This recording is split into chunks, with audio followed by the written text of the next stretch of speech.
As dawn broke on New Year's Day 2002, the inhabitants of the Cornish village of Kingsands woke up to a nasty surprise. A ship called the Bry Willie was hard aground just yards from their front doors, carrying a lethal cargo of gas that could ignite at any moment and blow half their village away. Well, thankfully it never happened. The Bry Willie was made safe, the people returned to their homes, and 2 weeks later the coaster was floated off the rocks and towed away for repairs. She was lucky, for the coast of Devon and Cornwall have long been the graveyard of many ships, and nearly every bay and headland has its crop of shipwrecks, and what a harvest the sea takes. This part of England has probably more shipwrecks per square mile than any other place on earth, and it is impossible to say with any certainty how many souls have been drowned or ships lost, and that's why over the years this part of the coast has become known as the Fatal Shore. Fog, storms, and plain carelessness.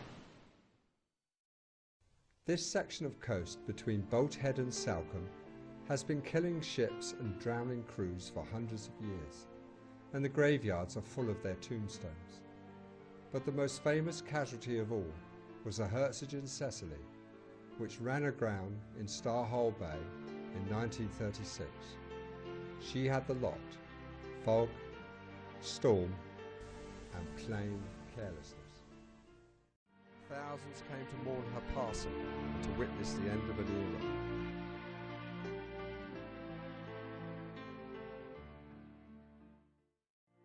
By the time of her demise, steam had almost completely supplanted sail as a means of moving cargo across the great oceans. But in one area the sailing ship still had an advantage, and that was in the transportation of grain from Australia to England.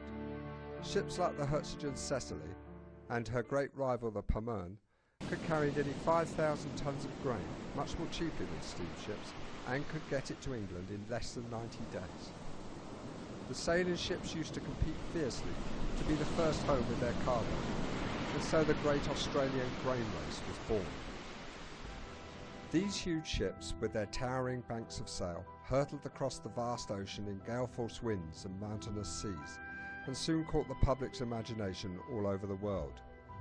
The ships, known as windjammers, became huge stars, and none shone so brightly as the Herzocin Cecilie.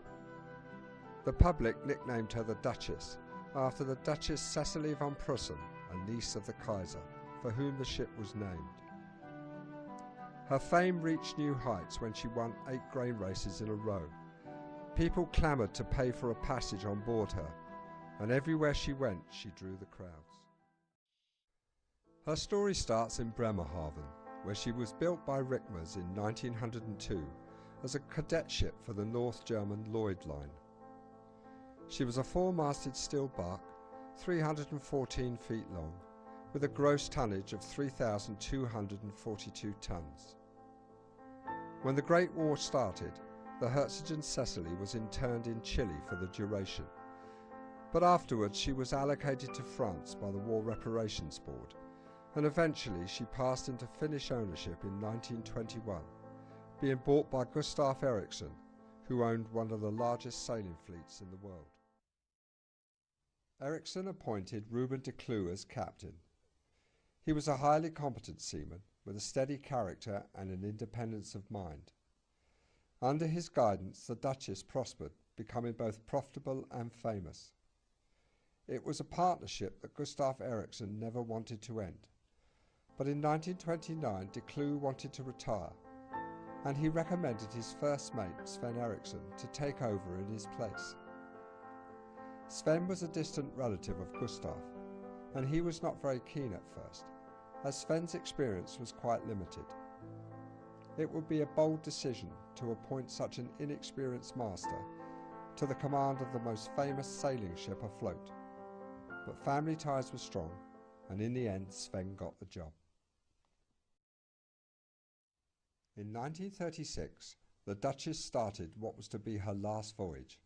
It was a grain race from Port Lincoln in Australia to Falmouth, and the voyage took her just 86 days, comfortably beating her nearest rival the Pommern by 7 whole days. At Falmouth, her orders were to proceed to Ipswich to discharge her cargo of grain. But 2 days later, early on the morning of the 25th of January, in thick fog and rough seas, the Herzocin Cecilie struck the Hamstone, just a few miles from Salcombe. Holed in the forepeak, the ship pounded fiercely, then settled by her head with her well decks awash. On board at the time was Diana Walton, a friend of the captain's wife, Pamela Erickson. Now in her 80s, she still remembers vividly what happened on that dreadful night. I was peacefully asleep. I'd been on deck with my friend, Pamela Erickson, to look, because she said, "You must come up and see a great ship in sail at night. It's such a beautiful sight."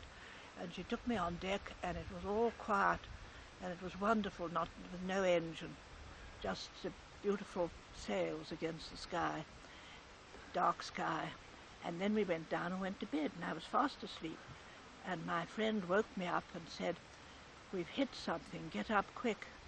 So I got up quick, and she said, "Get your clothes on." They weren't my clothes, actually. They were partly hers and partly the captain's, because he would not have any woman on board his ship in a skirt.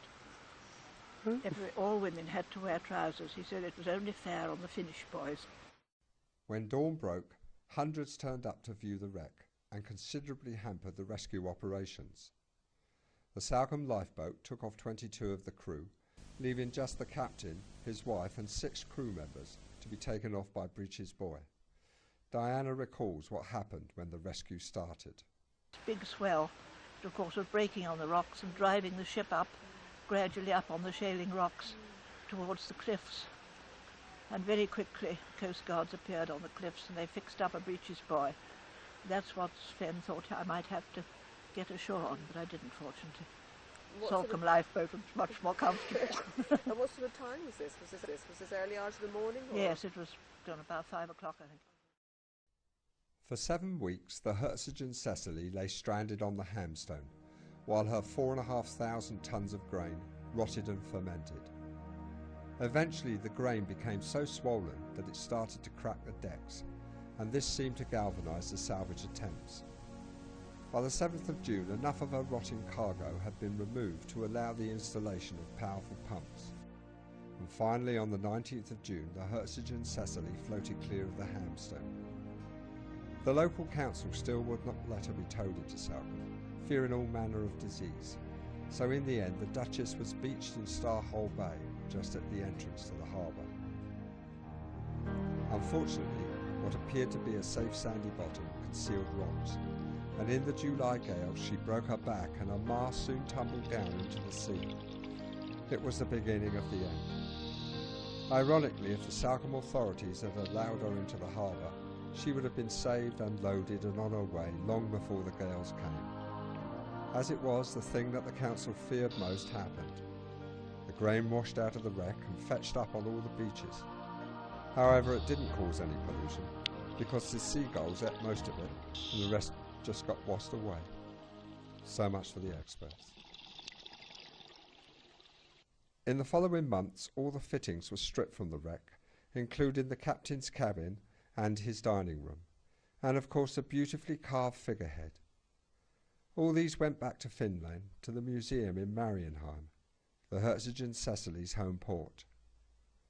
Just down the road is the house where Gustav Eriksson lived all those years ago.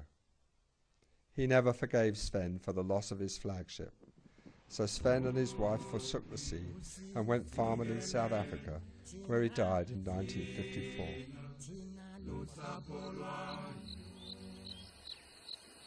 In the same year, the Duchess Cecilie von Prussen also passed away.